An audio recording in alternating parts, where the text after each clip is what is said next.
अस्सलामुअलैकुम, नमस्ते जी, सत श्री अकाल एंड जय श्री राम। कैसे हैं आप लोग? आई होप आप लोग बिल्कुल ठीक होंगे और मैं भी बिल्कुल ठीक हूँ। आज हम रिएक्शन देंगे, एक वीडियो है और वीडियो का टाइटल है China's defeat and impact on Afghanistan and Pakistan. So इस वीडियो पे आज हम रिएक्शन देंगे। मेजर गौरव आर्या जी भी इस वीडियो में होंगे। सो काफ़ी मज़ा आने वाला है इस वीडियो को देखकर। सो बिना देरी किए चलते हैं इस वीडियो की तरफ और रिएक्शन देते हैं। So let's start.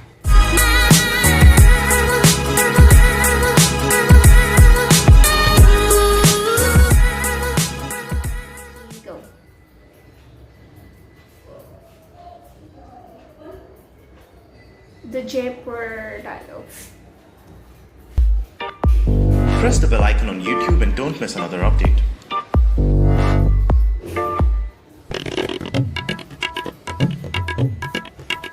म्यूजिक तो बहुत अच्छा है।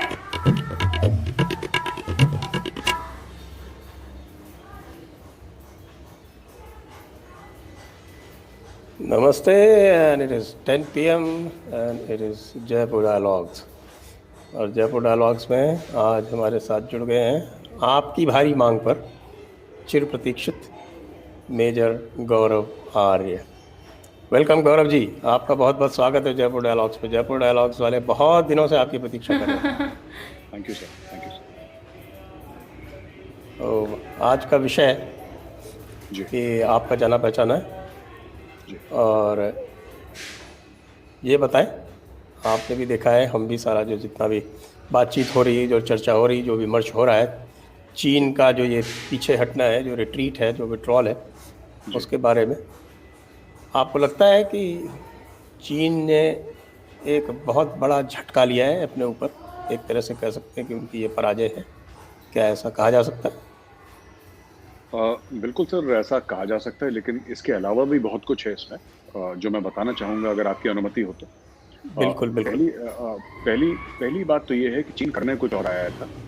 करने कुछ और है। अगर हम टैक्टिकली भी देखें जिस तरीके से चाइनीज आर्मी ने मूव करा, तो मैं आसान शब्दों में समझाता हूँ, क्योंकि हमारे जो दर्शक हैं वो भी समझ लें कि जब भी आप लड़ने के लिए आते हैं तो खास बंदोबस्त के साथ लड़ने के लिए आते हैं, अपने आप को बचाते हुए आप लड़ने के लिए आते हैं। चीन जब आया था वहां पे तो खुले में आया था, यानी कि उसके सिपाही जो थे वो टेंट में रह रहे थे, ट्रेंचेस में नहीं थे, वो बंकर में नहीं थे, नॉर्मल टेंट्स में थे, और उनकी जो आर्मर्ड व्हीकल्स थी, आर्मर्ड कॉलम्स थे, वो भी खुले में थे। ऐसा कहीं नहीं होता।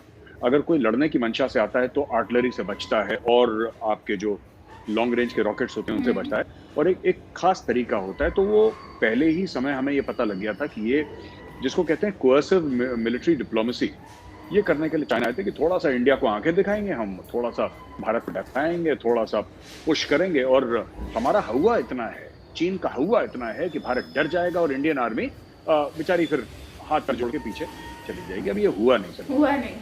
तो पहले तो चाइना को बड़ा सरप्राइज हुआ कि ऐसा हुआ क्यों नहीं, क्योंकि चाइना एक्सपेक्ट कर रहा था कि चाइना आया और सब लोग भाग जाएंगे। अब हुआ कुछ नहीं। So what they said was that they at a second level, जो चाइना ने कोशिश करी, छेड़ने की कोशिश करी PP-14 पे, सर, पेट्रोलिंग पॉइंट 14 में, जो कि गलवान की लड़ाई अब कहा जाता है आमतौर पर, गलवान रिज पे जो हुआ था मामला। वहां पे भी चाइना को बहुत ज्यादा मात खानी पड़ी।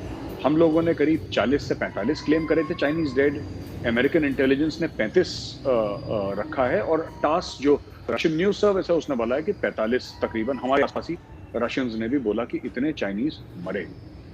अब चाइनीज ने 9 महीने तो छुपा के रखा सर, कि मतलब कुछ नहीं हुआ है, 8 महीने छुपा के रखा कि कुछ तो हुआ ही नहीं है, हमारे कोई भी नहीं मरे। अब धीरे से उन्होंने 4-5 की बात करी, अब 4 हमारे चलेगा, अब धीरे धीरे और भी नाम निकलेंगे। तो बात यह है कि 2 कारणों से या 3 कारणों से चाइना पीछे जो हटा है। पहला कारण यह है कि इंडिया की जबरदस्त response line of actual control पे by the army and the air force, जो कि जबरदस्त रिस्पांस था। सेकेंडली, गवर्नमेंट का रिस्पांस, ये हमें नहीं भूलना चाहिए सर, क्योंकि हम फौज को देखते हैं भूल जाते हैं कि पीछे गवर्नमेंट खड़ी है। गवर्नमेंट का एक जबरदस्त रिस्पांस था, गवर्नमेंट ने एक स्टैंड लिया और स्टैंड के पीछे गवर्नमेंट हटी नहीं। और तीसरी बड़ी बात जो लोग शायद ना जाने सर, विंटर। हमारा सबसे बड़ा जनरल जो है सर लद्दाख में, उसका नाम जनरल विंटर है। उस जनरल विंटर के सामने सर बड़े, ये रशिया भी कहता था सर एक जमाने में, जब नेपोलियन आया था रशिया पे चढ़ाई करने के लिए, तो रशियंस ने बोला हमारा सबसे बड़ा जनरल, उसका नाम जनरल विंटर है। और फिर जब हिटलर आया था सेकंड वर्ल्ड वॉर में स्टालिनग्राड से लड़ने के लिए, तब रशियंस ने बोला कि तुम जब जनरल विंटर से मिलोगे तब तुम घुटने टेक दोगे। लद्दाख पे ये हुआ, क्योंकि इनका जो डिप्लॉयमेंट है, मिलिट्री डिप्लॉयमेंट है सर चाइनीज आर्मी का, PLA का, ये है टिबेटन प्लेन्स में, शिंगजियांग में मिलिट्री डिप्लॉयमेंट है। और इनकी जो आर्मी है ये मोस्टली अब मैकेनाइज हो चुकी है, यानी कि पैदल सेना का इतना काम नहीं है, हाईली एडवांस हो चुकी है। लेकिन जब आप 16,000 पे जाएंगे, गलवान पे जाएंगे सर, इन पहाड़ियों पे जाएंगे जहाँ पे -40 -50 डिग्रीज है, तो वहां पे सैटेलाइट काम नहीं आएगा, वहां पे टेक्नोलॉजी काम नहीं आएगी, वहां पे जिसको फौज में कहते हैं साहब घुटने का ग्रीस। इट इज जो हाई अल्टीट्यूड की लड़ाई है, it is a war of logistics. Number 1, पहली चीज लॉजिस्टिक्स, आपका राशन, आपकी रसद, आपकी सामग्री, आपका एम्युनिशन ठीक टाइम पे, केरोसिन सबसे बड़ी बात, पेट्रोल सबसे बड़ी बात, डीजल सबसे बड़ी बात, ये आपका पहुंच रहा है कि नहीं पहुंच रहा। दूसरी चीज, आपका मनोबल कितना जबरदस्त है। जिसने ये 2 चीजें जीत ली उसने हाई एल्टीट्यूड की लड़ाई जीत ली। चाइना दोनों में फेल हो गया सर। इसीलिए अचानक एक दिन खबर आई कि पीछे भाग, और ये डिसएंगेज नहीं करा, ये एक्चुअली भागे भांडा बर्तन लेके पीछे। आप देखिए अचानक बंकर अपने जो भी शैबली उन्होंने बनाए थे तोड़ ताड़ के पीछे बर्तन लेके भागे हैं पीछे बहुत जोर से। तो बहुत झटका लगा है चाइना को। हाँ बिल्कुल, ऐसा लग रहा था कि बस उतावली में तैयार ही बैठे थे, सिग्नल मिला और बड़ी तेजी से सिग्नल मिला और तेजी से भागे। ये एक हमारे जो मैं सारा जो स्ट्रेटेजिक नैरेटिव्स पढ़ते रहता हूँ और जो हमारा स्ट्रेटेजिक डिस्कोर्स है, उसने एक हवा बना रखा था सुन त्सू डॉक्ट्रिन का। साहब चाइना तो सुन त्सू डॉक्ट्रिन पे चलता है, वो सुन त्सू डॉक्ट्रिन ऐसा है जो बिल्कुल अभेद्य है, उसके सामने कोई टिक नहीं सकता। तो इस बार पर मुझे लगता है कि ये सुन त्सू डॉक्ट्रिन की भी ऐसी तैसी हो गई दिखती है। हमारे जवानों ने ये लद्दाख की पहाड़ियों में सुन त्सू डॉक्ट्रिन का ऐसा कीमा बनाया है कि अब पूरे विश्व के लिए एक नया नैरेटिव तैयार हो गया है सुन त्सू डॉक्ट्रिन का, एक चीर फाड़ी या सर्जरी करने के लिए। चीर फाड़ी या सर्जरी बिल्कुल सर, ऐसा है कि ये जो सुन त्सू डॉक्ट्रिन है, ये तो हमने भी आर्मी में बड़ा पढ़ा था, इसके ऊपर बुक रिव्यूज हमसे लिखवाते थे। ये चाइनीज थोड़े से इनस्क्रूटेबल है ना, पता नहीं लगता चाइनीज क्या बोल रहे हैं, क्या सुन रहे हैं, तो एक हवा बन गया जैसे मैंने पहले बोला था इनके बारे में। और ये चीज अब जो पुरानी चीज है उसका हो ही जाता है। 2500 साल पहले सुन त्सू ने किताब लिखी थी आर्ट ऑफ वॉर, और वो जैसे किताबें पुरानी होती है वैसे अचार जैसी होती है सर। अचार जितना पुराना होता है उतना टेस्टी लगता है, वही चीज उसका सुन त्सू चला आ रहा है, वो अचार जैसा है सर, वो अच्छा चला आ रहा है कि 3 साल से पक रहा है अचार, तो बहुत ही बढ़िया आम का वो। तो देखिए हाई ऑल्टीट्यूड की जो लड़ाई है, नो डाउट कि उसके कुछ स्ट्रेटेजिक कॉन्सेप्ट बड़े साउंड हैं और दुनिया पढ़ती है सुन त्सू को सर, कोई नई बात नहीं है। लेकिन उसके जो स्ट्रेटेजिक कॉन्सेप्ट्स हैं वो चाइना ने कितने ग्राउंड पे अप्लाई करे, कितना चाइना समझा, कितने ओवर कॉन्फिडेंस में चाइना आया, कितने ओवर कॉन्फिडेंस में। एक चाइना कह रहा है कि हम इतना 10 ट्रिलियन 9 ट्रिलियन डॉलर, पता नहीं कितने ट्रिलियन डॉलर की उनकी इकोनॉमी है, मुझे नहीं पता, इतना है, बड़े हैं, ये फौज है, चाइना है ना, एक बात है चाइना की। तो वो एक्चुअली चाइना ने सोचा कि ये सब करके हो जाएगा काम, और यहाँ पे हुआ नहीं। और एक और चीज जो मैं आपको बता दूं, जो काफी डिस्कशन भी हुआ मीडिया में, अपने दर्शकों को बताता चलूं सर, कि चाइनीज आर्मी इज लार्जली 40% उनकी कॉन्स्क्रिप्ट आर्मी है। यानी कि लोग आते हैं 3-4 साल के लिए नौकरी करते हैं, चले जाते हैं, उनको कुछ वेटरन बेनिफिट पॉइंट्स मिलते हैं, तो जिसको ग्रेजुएशन करना है ग्रेजुएशन, वो इस 3-4 साल में इतने प्रॉब्लम में नहीं पड़ना चाहते कि और बड़े मतलब और लाडले हैं, माँ के इकलौते बेटे हैं वहाँ पे, सबके सब जो भी फौज में आ रहे हैं, they are single child family. अभी तो चेंज हुआ है सर 2 साल पहले, ना चाइना में तो सिंगल चाइल्ड था, तो वो लिटिल एम्परर्स बोलते थे उनको, बिगड़े हैं। अब जैसे घर में इकलौता बेटा होता है, उनको बच्चा ही नहीं है, एक ही बेटा, तो सारा लाड प्यार उसी को डाल दिया ग्रैंड पेरेंट्स का। अब कोई भी नहीं चाहता कि इकलौता बेटा है फौज जाके मारे वहाँ पे इंडियन आर्मी के पुराने जो कि सियाचिन करके आ रहा है सर। मैंने बात करी थी, मेरी यूनिट वहीं पे एक जगह तांगसे, तो जो पूरा पेंगोंगसो लेक है वो मेरी यूनिट है सर, 17 कुमाऊं वहाँ पे। मैं गया हूँ तांगसे। जी, तो वो तांगसे मेरी यूनिट अभी तांगसे में से, तो तांगसे का पूरा एक्शन मेरी यूनिट ने करा। अब मैं आपको बताता हूँ, बड़ी फनी चीज हुई वहाँ पे। ये जब चाइनीज वहाँ पे आए थे तो तांगसे में, तो इनको वो लोग मिले वहाँ पे ईस्ट लद्दाख में, नॉट जस्ट तांगसे, ईस्ट लद्दाख में। तो चाइनीज ने बोला कि ये तो बड़ी खतरनाक पहाड़ियां हैं यार, 14, 15, 16 हजार, ये तो बड़ी खतरनाक है। इंडियन आर्मी वाले आराम से घूम रहे थे, पूछे ये क्यों आराम से घूम रहे हैं? कह रहा साहब ये सियाचिन से आए, 21,000 से आया है, ये 21,000 फुट से आया है साहब, उसके लिए 14-15 हजार, इसको पिकनिक, उसे मजे आ रहे हैं, उसके लिए आसान है। तो हमारी फौज सर 1984 13 अप्रैल 1994 से हमारी फोर्स सियाचिन ग्लेशियर पे, 84 से सर 13 अप्रैल बैसाखी का दिन था, जब हमने एक यंग कैप्टन संजय कुलकर्णी थे जो लेफ्टिनेंट जनरल बन के रिटायर हुए, मेरी रेजिमेंट के थे, उन्होंने सियाचिन ग्लेशियर पे तिरंगा आपकी रेजिमेंट कौन सी है बाय द वे? सर मैं कुमाऊं का हूँ, कुमाऊं रेजिमेंट का सर, मेरी पलटन 17 कुमाऊं है सर जी। ग्रेट। तो वो 4 कुमाऊं के थे, 4 कुमाऊं ने झंडा गाड़ दिया वहां पे। तो इसीलिए ये बात हो गई कि ये लोग इतना एटीट्यूड का एक्सपीरियंस है इंडियन आर्मी को कि परमानेंटली डिप्लॉयड है। ये चाइनीज तो पीछे से आए, तो इनकी हवा गायब हो गई देख के कि यहाँ पे होता क्या है। सांस नहीं ले, आपको पता ही, आप जा चुके हैं वहां पे, सांस नहीं आती, चक्कर आते हैं, वॉमिटिंग आती है, फीवर हो जाता है, भूख नहीं लगती। और सर्दियों में तो बहुत ही हाल खराब होता है वहां पे, -40 -50 डिग्रीज, इंसान का जीना मुश्किल है, दूभर है वहां पे। तो उधर चाइनीज फंस गए बेचारे। They were looking for a face saving sir, कि किसी तरीके से इज्जत बच जाए और यहाँ से निकल जाए, कि वो चोट ना पहुंचे चाइनीज इज्जत पे, कोई ये ना बोल पाए कि साहब डर के मारे भाग गए। तो इन्होंने ओपनिंग देखी, चुपचाप खिसक दी वहां से। हाँ, लेकिन इज्जत तो बची नहीं, चारों तरफ इनकी थू तो होगी। दुनिया ने इससे सबक ले लिए। और जो हमारे जो उनके जो टू फ्रंट वाले जो साथी थे, उनके ऊपर क्या असर पड़ा सर? टू फ्रंट वाले साथी बेचारे किराए के लोग हैं, तो वो बड़ा और उनके कुछ हिमायती जो कश्मीर में थे वो बड़ा बोल रहे थे साहब कि चाइना आ गया है वहां पे, तो 370 और 35 से जो है चाइना दोबारा बहाल करवा देगा और हमें आज़ादी दिलवा देगा, कोट अनकोट, जो इनकी सो कॉल्ड आज़ादी है। और पाकिस्तान को बड़ी उम्मीद थी। अब पाकिस्तान का एक आपने पूछ ही लिया, आपने क्या छोड़ दिया सर, तो मैं आपको बता ही दूं 2 मिनट लेके। पाकिस्तान का बिल्कुल, बड़े आराम से। पाकिस्तान का सर एक बड़ा एक जहनियत है, खास एक माइंडसेट है पाकिस्तान का, जो कि आम इंसान, जो कि रोटी सब्जी खाने वाला इंसान है, वो समझ नहीं सकता पाकिस्तान का माइंडसेट। बड़ा मुश्किल है, मैं तो डेली पाकिस्तान ही को स्टडी करता हूँ।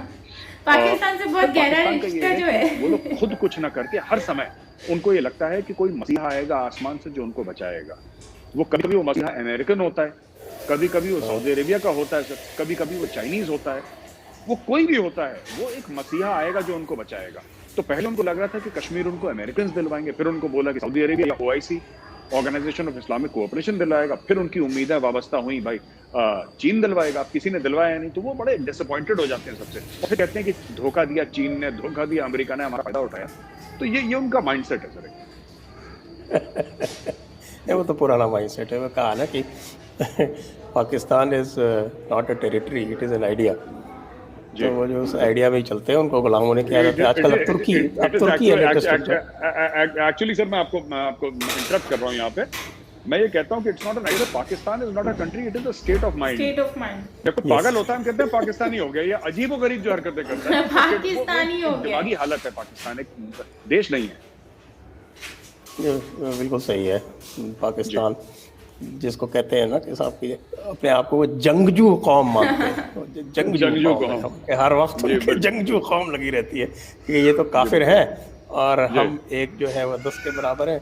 और आजकल तो उनकी जो ऑफिशियल मिलिट्री डॉक्ट्रिन्स हैं, उनकी जो ग्रीन बुक है, उन तक में ये सारे के सारे कॉन्सेप्ट्स आ गए हैं। तो अब ऐसी आर्मी तो बची नहीं है, तो वो लश्कर हो गया, इस्लामी लश्कर हो गया लगभग, ऐसा लगता है।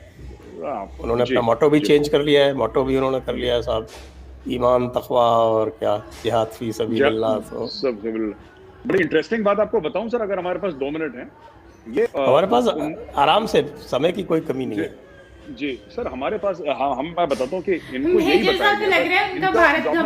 डॉक्यूमेंट में लिखा गया है इनका। एक्चुअली मैं आपको बताता हूँ, दिमागी तौर से मैं ऐसे कोई, I am not making light of this moment, या मैं कोई मजाक नहीं कर रहा, मैं आपको इनका एक्चुअली दिमाग खराब हो रखा है। इन्होंने 1965 में ये बोला, एंड एक्चुअली 1965 में सर इनके क्रश इंडिया के स्टिकर्स लग रहे थे गाड़ी में। 71 में भी लगे, पर ये सिलसिला शुरू हुआ था 1965 में, क्रश इंडिया करके। तो इन लोगों ने अपने फौजियों को बोला, अपने सिपाहियों को बोला, तुम इंडिया जाओगे तो तुम चिंता मत करो, एक पाकिस्तानी मुस्लिम सोल्जर है वो 10 इंडियन हिंदू सोल्जर्स के बराबर है। इन्होंने कोई अपना दिमाग में रेशियो निकाला सर अपना कि किसके बराबर। नहीं, तो वो तो कुरान में लिखा हुआ है साहब, ऐसी क्या बात है। जी, पर इन लोगों ने क्या करा कि इन लोगों ने एक्चुअली बोला सर अपने सिपाहियों को कि तुम जाओगे और तुम जाना फिर वहां पे, और तुम एक थप्पड़ मारोगे 10 गिर जाएंगे, वो तो छोटे छोटे काले काले हैं, उनके बस का तो है नहीं लड़ना। तुम जाओगे, तुमसे वैसे ही डर जाएंगे, एक थप्पड़ मारना 10 हिंदू सोल्जर गिर जाएंगे। वो आ गए सर बेचारे लपेटे में आ गए, वो अंदर घुस गए इंडिया के सर। जब इंडिया में घुसे सर, उनकी मुलाकात हो गई जाट रेजिमेंट से। जाटों ने सर जो इनको दौड़ाया, तो ये लोग गए फिर अपने कमान अधिकारी महोदय के पास, पूछा कि सर आपने तो बोला था छोटे छोटे ये काम, ये 6-6 फुट के ये इंडियन आ रहे हैं, आपने झूठ बोला था उनको। तो ये बहुत पिटे हैं, ये ऐसे झूठ अपने लोगों को बोल के, और झूठ बोल बोल के इन लोगों को बोलते हैं। अब जैसे कश्मीर में भेजते हैं आतंकवादी, जो कश्मीर में जाएगा सर आतंकवादी, पाकिस्तान से अगर घुसता है वो, उसको ये बोला जाता है कि कश्मीर में जो मुस्लिम्स हैं उनको नमाज नहीं पढ़ने दी जाती और मस्जिदों को तोड़ दिया जाता है और कुरान शरीफ के साथ बदसलूकी। जब वो लोग आते हैं यहाँ पे, एक ने तो इसलिए सरेंडर करा सर क्योंकि उसको दिख गया था वहां पे कि आजान पड़ी जा रही है मस्जिद में, उसने सरेंडर कर दिया। उसने बोला यार ये तो झूठ बोल रहे थे मुझसे, यहाँ पे तो नहीं, ये मुझे अभी मैं हंडवाड़ा गया था तब मुझे पता लगा ये रियल लाइफ स्टोरी है। वो 2 दिन जंगल में छुपा रहा, गांव के बगल में जंगल था, और सर 2 दिन उसने देखा कि मस्जिद में 5 वक्त की अजान है। वो आर्मी के कैंप गया, आर्मी के कैंप के सामने अपनी AK-47 डाली, तो कह रहे बेवकूफ बना रहे हैं मुझे, मैं नहीं लड़ रहा, मुझे तो बोला था कि यहाँ पे ये प्रॉब्लम है, यहाँ पे तो कुछ है ही नहीं। तो ये सब करते हैं वो लोग। मिसकॉन्सेप्शन बात बिल्कुल सही है, इस तरह के तो बिल्कुल उनको बना के ब्रेन वॉश करके भेजते हैं ना आपको। उसने वो कसाब ने क्या बोला था, उसने भी तो यही बोला था जब वो पकड़ा गया था 26/11 में। जी जी अब्दुल कसाब ने भी यही बताया था सारी चीज़ें।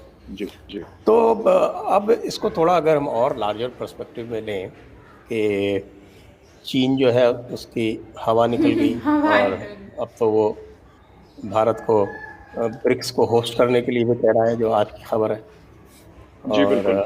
आई थिंक मुझे ऐसा लगता है कि Indians are rather enjoying this what should one say the predicament of the Chinese.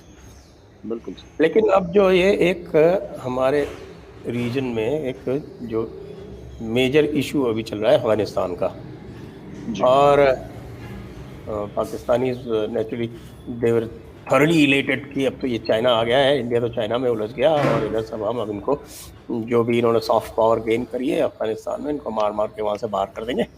और अब तो बस ट्रंप साहब ने कह ही दिया था कि हमें बाहर जाना है। अब ट्रंप साहब जीते नहीं, Biden is not as committed to withdrawal from Afghanistan as Trump was, और पाकिस्तान की जो सारी उम्मीदें चीन से थी वो नेस्त नाबूद होगी। How do you look at this AFPAC situation developing now in the light of this Chinese defeat? In fact, I call it defeat. Defeat है सर, डिफीट ही है वो। हम लोग सामने ना बोलें डिफीट, लेकिन एक्चुअली डिफीट ही है, आप सही कह रहे हैं। इसमें 2-3 चीजें हैं जो हमें समझनी पड़ेंगी सर। पहली चीज तो ये है कि पाकिस्तान की उम्मीदें हर समय दूसरे से वाबस्ता है, जैसे मैंने आपको बताया था। तो हर समय उनको, जैसे कि ट्रंप ये कर देगा, फिर जो बाइडेन ये कर देगा। इन्होंने मुस्लिम्स फॉर बाइडेन करके एक हैशटैग चलाया था और इन्होंने पैसे वैसे भी दिए थे। अब इनको एक बात ये समझ में नहीं आई सर, ये बिल्कुल है जाहिल ना ये पाकिस्तानी, इनको दे डोंट थिंक। इनको ये वाइस प्रेसिडेंट था ओबामा का, और ओबामा वो था सर जो कि पीस की बात करता था। नोबेल प्राइज भी लग गया ओबामा से पीस की बात करते करो। ओबामा के अंदर सबसे ज्यादा ड्रोन स्ट्राइक हुई है पाकिस्तान के अंदर, सबसे ज्यादा इनोसेंट पाकिस्तानी मारे गए हैं। वो प्रेडेटर और बाकी ड्रोन से हेलफायर मिसाइल मार मार के वेडिंग पार्टीज वाइप आउट हो गई। लेकिन पता नहीं इनको ऐसा क्यों लगा कि ये आएगा तो ये शांति दूत बन के आएगा और हमारे लिए कुछ कर देगा।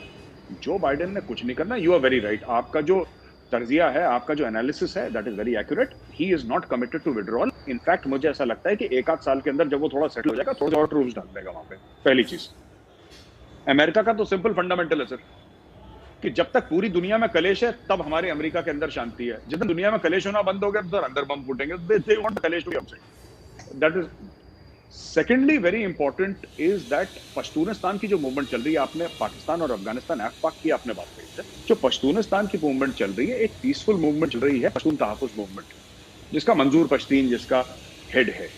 तो पाकिस्तानियों को एक बात और समझनी चाहिए कि अफगान तालिबान को ये जितना भी अपने अंडर कंट्रोल समझे, अगर कल तालिबान का राज होता भी है अफगानिस्तान में, उससे भी इंडिया को बेनिफिट है, क्योंकि India is already in touch with the Taliban. Back end dialogue Taliban के साथ चल रहा है। और तालिबान ही देखिए, एक बार आप जिसको बदमाश बच्चे को अगर आप मॉनिटर बना देते हैं क्लास का, तो he also start behaving himself. Natural human tendency है। उनको इन्वेस्टमेंट चाहिए देश में, उनको सैलरीज पे करनी है, उनको पैसा चाहिए। और इंडिया के तो कोई ट्रूप्स है नहीं वहां पे। इंडिया के अफगानिस्तान में क्या ट्रूप्स हैं? कोई ट्रूप्स नहीं है। हमने तो पार्लियामेंट बनाई है, हमने सड़कें बनाई, हमने डैम बनाए, लाइब्रेरी बनाई, यूनिवर्सिटी बनाई।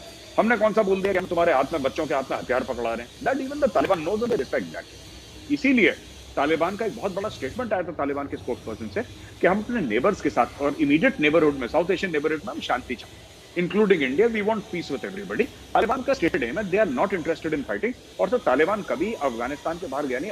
तो गाइस, ये वीडियो थी मेजर गौरव वारिया जी की और संजय दीक्षित जी की। मुझे पर्सनली दोनों ही फेवरेट पर्सन हैं जो कि एक फ्रेम में नज़र आ रहे हैं। जैसे कि मेजर गौरव वारिया जी मुझे बहुत ही अच्छे लगते हैं, उनकी बेसिकली बात करने का तरीका और एवरीथिंग। और बल्कि ऐसा भी हुआ था कि मैंने अभी एक उनकी डिफेंसिव ऑफेंस पे एक लास्ट वीडियो आई थी, तो उस पर काफ़ी लोगों ने ये कहा था कि बेसिकली लोग अपना अपना पॉइंट ऑफ व्यू दे रहे थे कमेंट बॉक्स में। तो मैंने भी उनकी वीडियो पर जो है कमेंट किया था और मैंने उसमें कहा था कि मैं आपकी वीडियो शेयर्स भी करती हूँ और साथ में देखती भी हूँ, तो मुझे अच्छा लगता है। मुझे वहाँ पर कुछ लोगों ने ना कमेंट में ये भी कहा कि आप गद्दार हो। अनफॉर्चुनेटली गद्दार वर्ड जो है ना वो इतना कोई सुनने नहीं मिलता है। काफिर और एक गद्दार तो मैं क्या कहूँ इस बारे में। पता नहीं कब हमारी माइंडसेट चेंज होगा। अगर हमारा अपना एक ओपिनियन है, अगर हम किसी की चीज़ अच्छी लगती है तो उसको हमें अप्रिशिएट करना चाहिए। और हमारी चॉइस है कि हम क्या सुनना चाहते हैं। हम इंग्लिश सुनना चाहते हैं, हिंदी सुनना चाहते हैं, उर्दू सुनना चाहते हैं, पंजाबी सुनना चाहते हैं, तो ये एक चॉइस होती है। तो अब इसमें ये तो नहीं है कि अगर हम उसको मेजर साहब की वीडियोस देखते हैं तो क्या मैं गद्दार हो गई हूँ अपनी कंट्री से, ऐसी कोई बात नहीं है और मैंने ऐसा क्या कर दिया है। एनीवेज, वैसे संजय दीक्षित जी की हमने एक वीडियो देखी थी कि all religions are not same. So वो वीडियो भी बहुत अच्छी थी और आप में से ही किसी इंडियन फ्रेंड ने मुझे सजेस्ट की थी, तो मुझे तब से वो बहुत ही अच्छी उनकी थॉट लगी, तो मैं उनको भी फॉलो करती हूँ अब बहुत ज़्यादा। तो खैर, वीडियो जो है बेसिकली चाइना के ऊपर मोस्टली डिस्कस हुई है कि चाइना ने वापसी कैसे कर लिया और चाइना जो है वो उसका क्या बेसिक कॉन्सेप्ट था।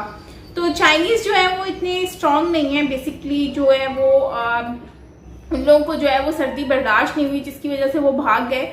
और वैसे आए वो बहुत ही होशियारी से थे, वो आज से नहीं, वो बहुत सालों पहले से जो है वो यहाँ पर आने की कोशिश कर रहे हैं। जैसे कि 1967 में भी आपको मालूम ही होगा कि वो लोग आगे आए थे और फिर उन लोगों के साथ जो हुआ फिर चले गए। और तिब्बत में भी आपने देखा उन्होंने किस तरह से कब्जा कर लिया है। अब जो है वो कोशिश करते हैं कि आगे आगे थोड़ा थोड़ा बढ़ते जाएं। जैसे कि इन्होंने मालदीव्स को जो है मालदीव्स के साथ अभी कांटेक्ट करने की कोशिश में लगे हुए हैं और इसके अलावा और भी चीज़ों के बारे में। और अभी श्रीलंका का जो है एक प्रोजेक्ट, अभी इमरान खान जो है उन्होंने कहा था कि श्रीलंका में हम आपको लोन देंगे, $15 मिलियन का जो है वो हम लोन आपको देंगे। तो बाकी ग्वादर पोर्ट जो है वो भी आप यूज़ करें, अपनी इकोनॉमी को बूस्ट करें। तो खैर ये इन सब चीज़ों को एक्सप्लेन करने का मकसद ये है कि डायरेक्टली और इनडायरेक्टली ये लोग जो है चाइना से ही कनेक्ट होने की कोशिश में होंगे या चाइना इनसे कनेक्ट करने की कोशिश में होगा। तो ये इस तरह का कुछ कॉन्सेप्ट मुझे भी लगता है। लेकिन ये है कि जो है चाइना हर जगह पर अपना जो है ना वो अपना जो हर पूरी दुनिया में अपना जो है ना स्टैंप लगाना को तैयार बैठा हुआ है। तो इसीलिए वो लद्दाख में भी उसने क्या किया कि वो अपने आप को आगे बढ़ाने की कोशिश में लगा हुआ है कि कहीं जहाँ तक हो सकता है हम आगे पहुँच जाएं। तो बाकी ये है कि इंडियन गवर्नमेंट और इंडियन मिलिट्री जो है उन्होंने आर्मी ने बहुत अच्छा स्टेप लिया है और बहुत ही तरीके से इन लोगों को जो है पीछे की तरफ घसीटा है और वो लोग भी खुद मान गए हैं और वापस चले गए हैं। क्योंकि ये बात वैसे बहुत बड़ी है कि एक ही बच्चा मतलब एक ही बच्चा पैदा हो सकता है एक घर में। तो यार ये तो बहुत ही बड़ी बात है, मतलब कि एक बच्चा, क्योंकि उनकी पॉपुलेशन इतनी ज़्यादा है ना, तो शायद हो सकता है कि इस वजह से ये लोग जो हैं इस पे कंट्रोल कर रहे हैं। लेकिन अगर हम बात करते हैं अपने पाकिस्तान की, तो हमारी पाकिस्तान में तो एक घर में 4-4, 5-5 बच्चे होते हैं। अच्छा 2 बच्चे भी हो जाए ना फिर बोलते हैं अच्छा 2 बच्चे हो गए तो भाई बच्चे कम, 2 बच्चों के साथ नाइंसाफी है, 3 बच्चे होने चाहिए। अब जिनके 3 हो जाते हैं वो बोलते 4 कर लो मतलब इस तरह की ये लगी रहती है इन लोगों की गेम। बहुत कम लोग होते हैं जो लोग इस तरह से बच्चे जो हैं वो पैदा करते हैं और उनको जो है वो एक प्लानिंग करते हैं और 2 बच्चे ही कहते हैं कि ठीक है। लेकिन ज़्यादातर आजकल तो मैं ये कहती हूँ गवर्नमेंट को इस पे जो है एक स्टेप लेना चाहिए। गवर्नमेंट को अपनी जो है वो पॉपुलेशन को कंट्रोल करना चाहिए। जिससे ये होगा कि देखें जितनी एक फैमिली के इतने ज्यादा लोग हैं, उसकी अर्निंग इतनी कम है, तो वो खाएगा क्या और बच्चों को पढ़ाएगा क्या और घर को क्या संभालेगा। तो यही बात होती है, इसी वजह से हमारी कंट्री जो है वो गुर्बत में चली जाती है।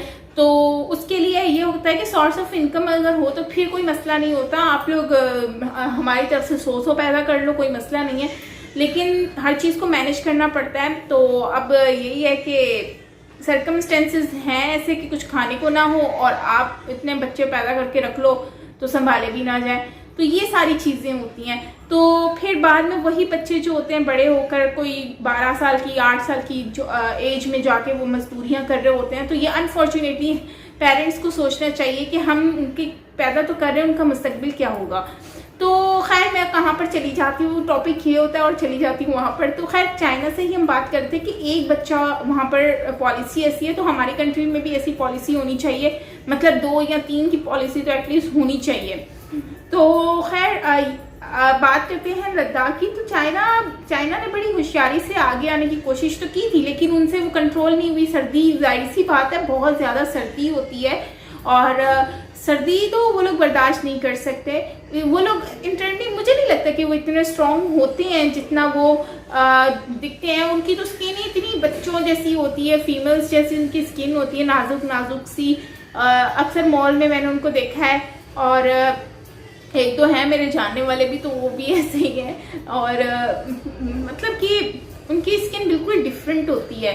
एनीवेज सर्दी जो है वो पाक आर्मी हो गई या फिर इंडियन आर्मी हो गई तो वो लोग बर्दाश्त कर सकते हैं, बिकॉज उनको आदत है और वो लोग रहते भी हैं इतने ऊपर। लेकिन ये लोग तो कभी सर्दी बर्दाश्त कर ही नहीं सकते।